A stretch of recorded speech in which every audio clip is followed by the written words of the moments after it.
and welcome. Let's talk on the in continuation to adaptation and risk. Let's talk on infrastructure. So today on our 21st lecture, we will discuss about infrastructure, and the first component is what are the risks with respect to infrastructure sector is concerned, and then we will see what are the adaptations options we have. So to cover this, we will take or we will talk on particularly the unequivocal infrastructure risk between urban and rural. So, there is you can very well see in terms of the settlements and infrastructure, a great disparity or division in terms of urban and rural is there. And then we will move on to understand the various adaptation options we have in terms of infrastructure, or you say the social or you say the social, ecological and gray or often physical systems. So, the second point, after understanding what are the risk, we will talk about the adaptations option. The first one is social, second one is ecological, third one is physical or a kind of gray systems. Then some subcomponents of that in terms of emergency and disaster risk management and education and communications also we will try to discuss. So, let us see in terms of infrastructure risk, urban and rural settlements. So, what we understood in terms of the risk that is faced by the people and assets from hazards associated with climate change is increasing. So, increasingly the risk in terms of which is faced by the people and the assets, as you say, the material, man and material are increasing as far as climate change related risk is concerned. And these days the documentation have become very perfect in terms of these kind of risks. So, the documentation of climate related events and observed human and economic losses have increased since last decade. So, we are documenting the risks and whatever has happened in terms of this climate change related activities or changes is being well documented since last few decades and more so since last decade. And the observed losses arise from, and through documentation it has been found that whatever losses in terms of climate induced or climate change induced losses arise from single events, from compound events, from cascading events and from systematic events. So, good documentation have given us these kind of observations. It could be single, compound, cascading or systematic. Now, the evidence whatever has been collected or being displayed, this shows that there is an unequivocal or you say the disparity or you say a difference between urban and the rural settlement.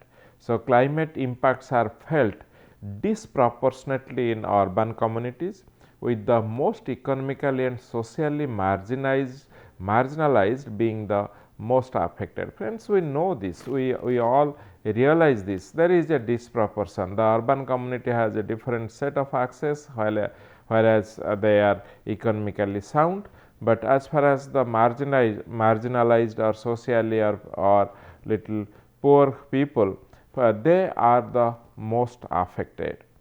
And all of us have gone through the COVID-19 pandemic just 4-5 years before, and we have understood that this COVID-19 pandemic has had a substantial impact on urban community and the climate adaptation. So, we will talk about this in terms of the health. So, such kind of pandemic has already given us a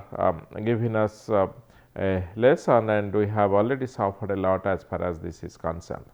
So, friends, coming to the adaptation and the city and the local government, the shift from urban planning to action in ways that identify and advanced synergies and co-benefits, migration, adaptation, sustainable development goals. This have become slowly, the shift has become little what you say slowly and unevenly as far as the shift from urban planning to action. So, what we try to understand through this point is the in terms of action oriented urban planning as far as the climate risk or climate adaptation is considered, this action is relatively slow and it is uneven. So, in terms of adaptation, mitigation and achieving the SDG goals. So, there is a unevenness, there is slowness as far as the action is concerned. This is a general observation. So, urban adaptation gaps exist in all world regions, although exposure to the limits to the adaptation is unevenly distributed. So, taking forward or moving forward from the point 1, this urban adaptation gap exists. There exists a gap in terms of adaptation in urban areas or urban settlement, and then there is, and also the exposure to the limits to adaptation is very unevenly distributed. So, some part of the urban area or some people or some locality of urban area, they are getting a different treatment or different facility of exposure than another group or another population. So, there is a, what you mean to say, there is a disparity. So, this also in terms of infrastructure investment also constrain how all cities and settlements are going to adapt. So, in the constraint, in terms of constraint is how much the investment is there, how much money we are putting into this as far as the adaptation in terms of urban settlement or infrastructure is concerned. So, that is a key in terms of the investment. Slow uptake of monitoring and evaluation frameworks constrains potential for developing climate resilient urban development pathways. So, there is very slow in terms of monitoring work, in terms of evaluation work. So, these are also add to the constraint which is already by the infrastructure, by the investment. So, this monitoring and evaluation process, it again adds to the slow and the disparity nature as far as the climate resilient urban development pathways are concerned.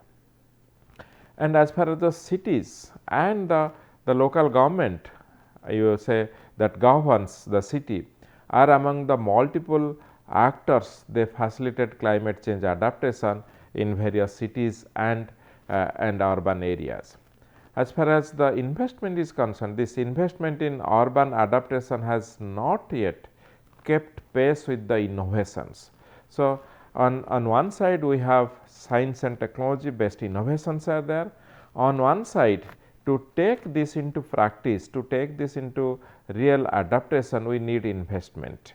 So, there is a gap between the investment in terms of urban adaptation, what is coming from the innovations in terms of climate change adaptation, and so investment and gap in terms of policy and the practice. So, innovation on one side is always leading. So, or otherwise the investment policy and practice are lagging behind in terms of lagging behind the science and technology based innovations.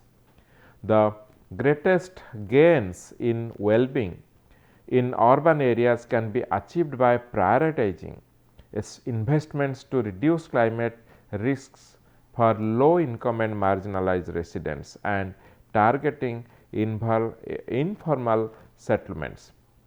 So, major gain or substantial gain will happen if we can prioritize the investment, so that the low income groups, the marginalized residents, the informal settlements.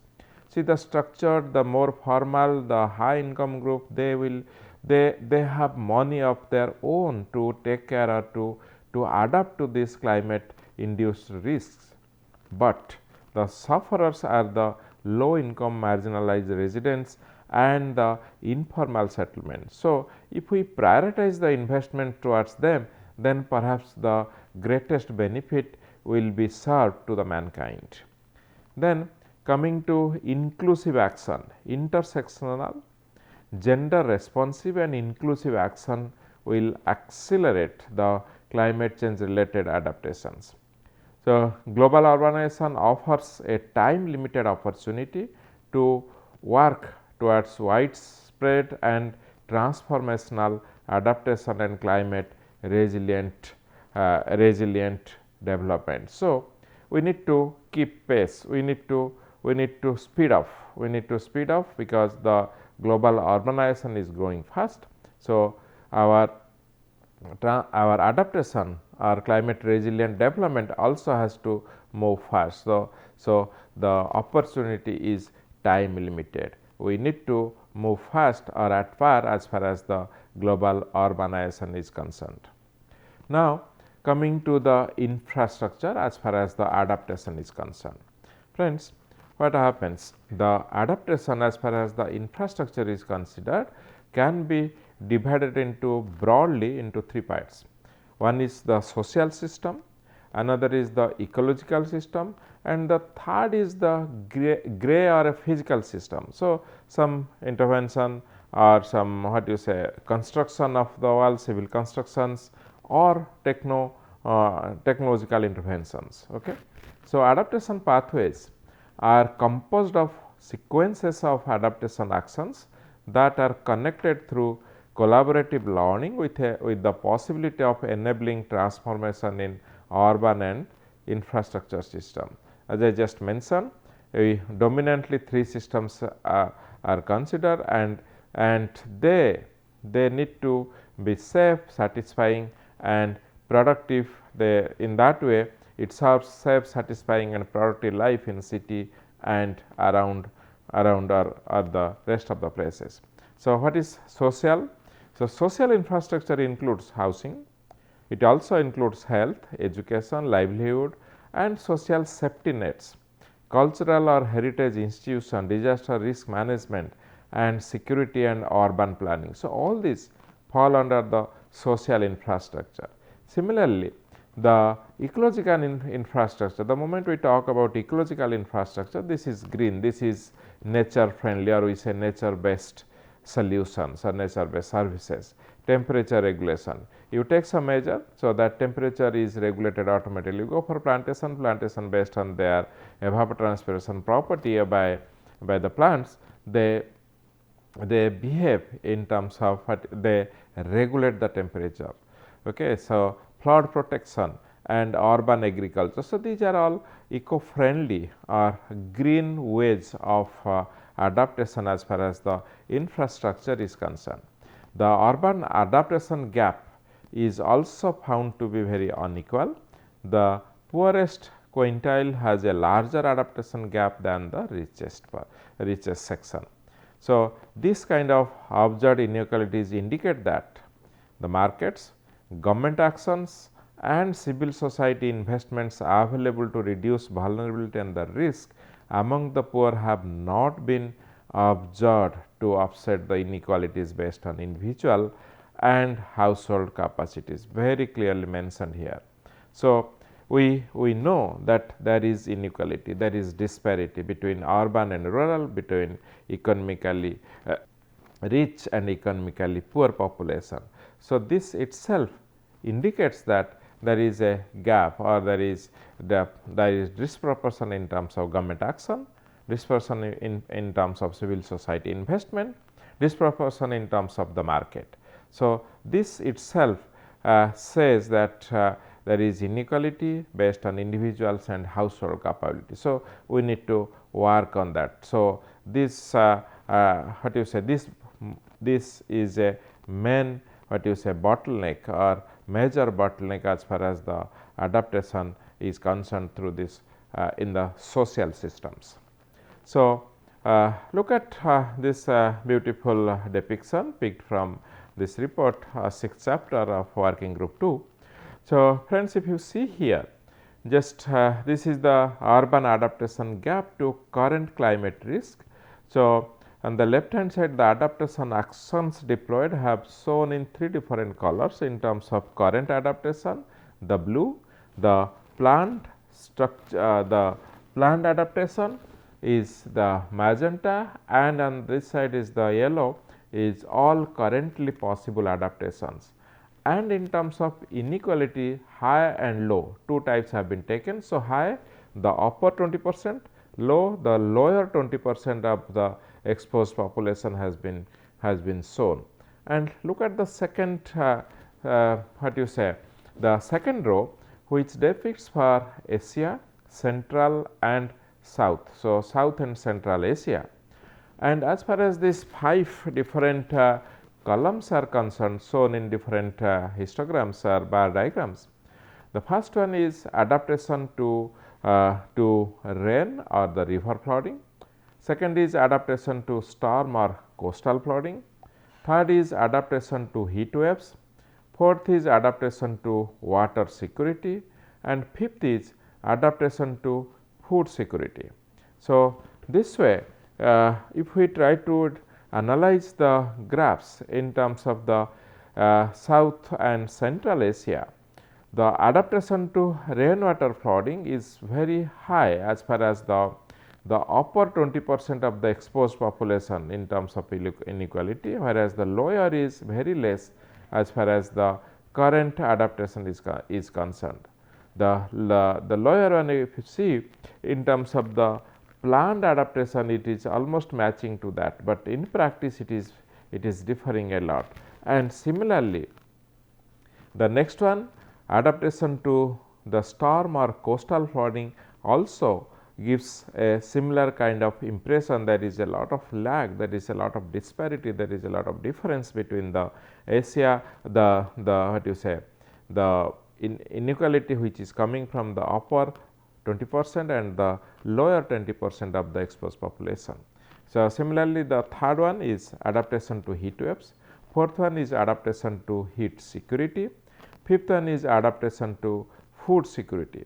So, all these actually makes that kind of representation, and it is very prominent. There is disparity between what you say upper and lower 20%, and similarly we can see the sectional difference is also prominent in terms of the adaptation. So, there is a gap and the gap is prominent. Now, in terms of the social infrastructure. So, adaptation to social infrastructure refers to social, cultural, financial activities and institutions as well as associated property, buildings and artifacts that can be deployed to reduce risk and recover from loss. So, as when we talk about social infrastructure, this is all this fall under this. Now, within the social infrastructure, if we take the example or take the case of land use planning does play a very important role because it decides siting of settlement. So, land use means which land will be utilized for what purpose, and here the purpose is the siting of the settlements or infrastructure. So, in relation to the climate change, it affects whether development takes place in locations that are exposed to hazards or not.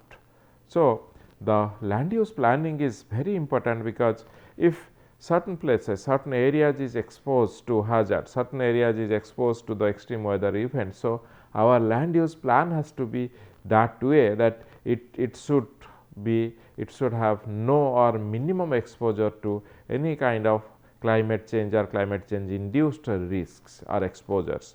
So, land use planning is very important, and while this kind of land use planning is taken care happens, we must take care of the rural people, the urban people, the different sections in terms of the income capacity, so that we will do a fair thing as far as the land use planning is concerned. It is well taken care at that level. So, land use planning plays a major role in the siting of settlement and infrastructure. In relation to the climate change, it affects whether development takes place in locations that are exposed to hazards. So, next is livelihood and social protection as far as this is concerned. Understanding how the livelihood, particularly the urban poor, are both impacted by climate risks and how they might be strengthened is the central to understanding climate adaptation. So, two very important points have been underlined here. So, the first one is, let us understand, to understand the livelihood of these people, of the society or the population, particularly with respect to urban poor, both are impacted by climate risks. So, how they might be strengthened is the central to the understanding of climate adaptation in cities and settlements. So, as far as the livelihood is concerned, from this point of view, how different sections will be strengthened both in cities and various settlements. Rapid urbanization and expanding physical infrastructure do not have a clear relationship with improved outcomes. So, this is what we want to discuss or highlight here, that urbanization is going on rapidly. The infrastructure, particularly physical infrastructure, also moving on or expanding fast, but they do not have a clear relationship as far as the livelihood and low income residence is concerned. So, the growth is going, urban infrastructure is going, and different income group residents are there, but there is mismatch and there is no provision to improve the outcomes of this livelihood of the low income residents or people who are there in the urban space. The municipal and national efforts need to be closely aligned with building adaptive capacity of residents, often through community based adaptation. So, here comes the role of the local government, the city or the municipal corporation. So, what they should align building adaptive capacity of residents through lot of community based adaptation. So, a group, a section, they lot of different variations in the adaptation or community based adaptation should be practiced, which is more conducive to them. So, in that case, ASP, the adaptive social protection, is defined as a resilience building approach by combining elements of social protection, disaster risk reduction and climate change adaptation, so as to break the cycle of poverty and vulnerability of households by investing in their capacity. So, what does it indicates? It is the adaptive social protection. So, within them, within various sections within there, so we need to invest based on their capacity, their means household strength and varieties. And the next term is with respect to safety nets. Safety nets are intended to protect vulnerable households from impacts of economic shocks and natural hazards and disasters. So, always there has to be some kavach or safety net. So, it is a kind of protection net which is intended to protect them from different kind of variation, which is in terms of economic, natural hazards and disasters that are arising out of this climate risk. So, now let us talk about the emergency and disaster risk. Friends, all of us know that we have been putting lot of early warning systems. So, there is a growing evidence of the benefits of early warning. If we know in advance, then we become cautious, become careful. So, particularly for urban preparedness, a kind of decision making and action for climate or weather related hazards, while climate forecasting is also happening. So, warning and forecast, you forecast few days or some time in advance. So, this is also increasingly a central tool for risk management agencies. A focus on urban areas or key infrastructure is still considerably rare. So, what we mean to say, there have been early warning system, there have been a risk or the forecasting system, but what is still rare is the focus with respect to urban area or a focus with respect to to key infrastructure. So, what we mean to say, there needs to be improvement in the early warning system or the forecasting system to protect or to save or to bring our urban areas and the key infrastructure under the safe net. The existing early warning systems remain insufficient, and the complexity of urban landforms make accurate and detailed early warning much difficult. So, we are still, the early warning system are still not sufficient. I would not say insufficient, it is still not sufficient. We have to, and it needs to integrate lot of complexities, and detailed early warning also may be difficult because lot of local complexions, lot of the scale, the everything matters. So, it may sometime happen that local level or very detailed early warning may be difficult, but we need to work on that. The inclusion of local knowledge and indigenous knowledge system, it is very important. So, local knowledge and indigenous knowledge system needs to be integrated with this early warning system, or this or has to be evaluated as far as their strength or what you say the strength is concerned, in order to integrate them in this kind of climate forecasting purposes. So, knowledge or inclusion of this local knowledge and indigenous knowledge is important, and that need to be evaluated properly, and if possible that need to be integrated in the early warning systems and also the climate forecasting exercise. So, insurance is a risk transfer mechanism for middle to high income countries, but yet it is less widely available. So, we need to work on the insurance also, because that gives a safety net in terms of the social system is concerned. Universal health coverage.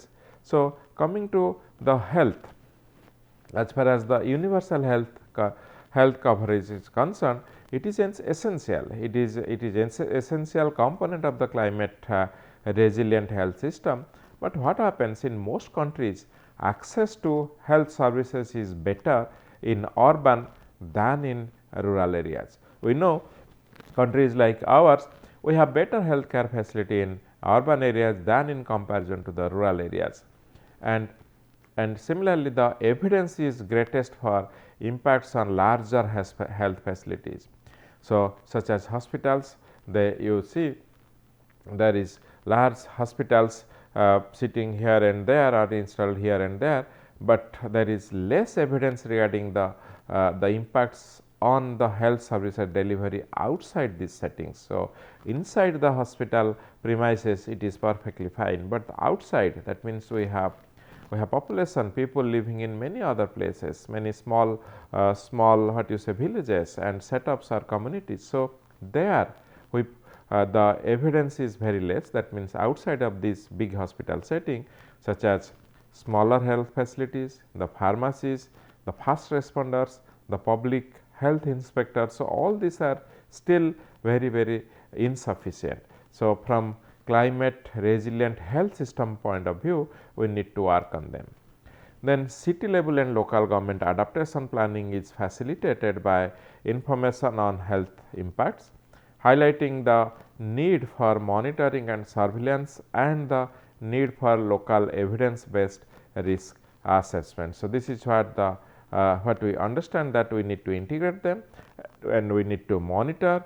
There has to be a good surveillance mechanism, and local evidence based risk assessment also is beneficial to, and means beneficial because it integrates the local knowledge into decision making process.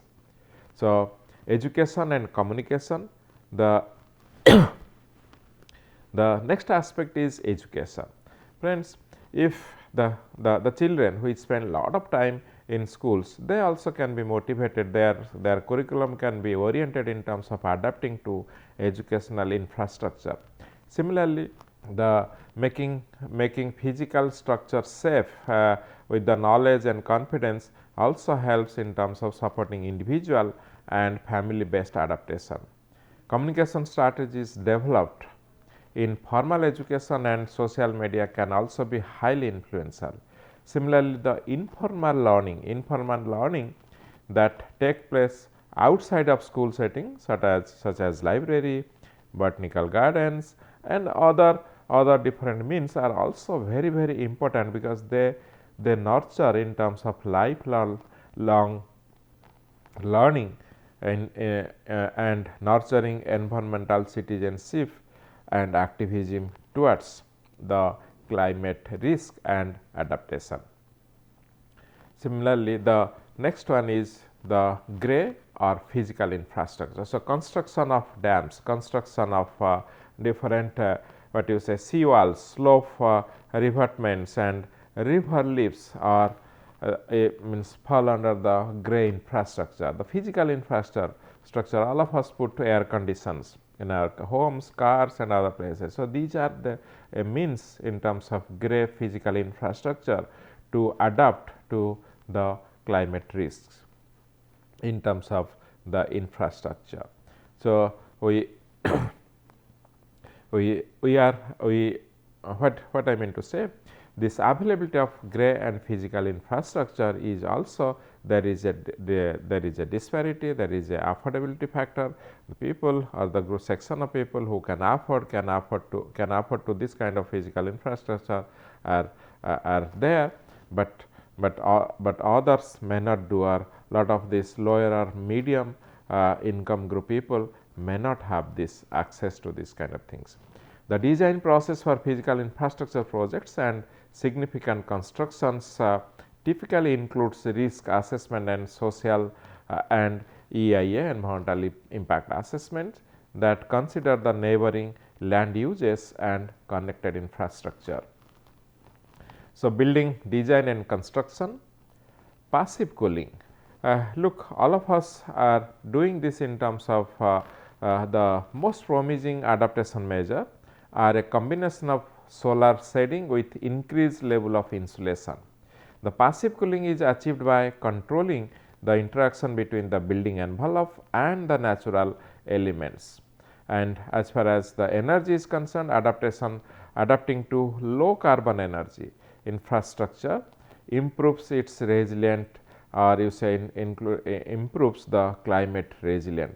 So, here we need to adapt to low carbon energy infrastructure. So, that means which is low carbon dioxide or carbon dioxide equivalent, as all of us know it is a greenhouse gases. So, whatever infrastructure we are using, that has to be low CO2 equivalent in terms of the energy release or energy requirement.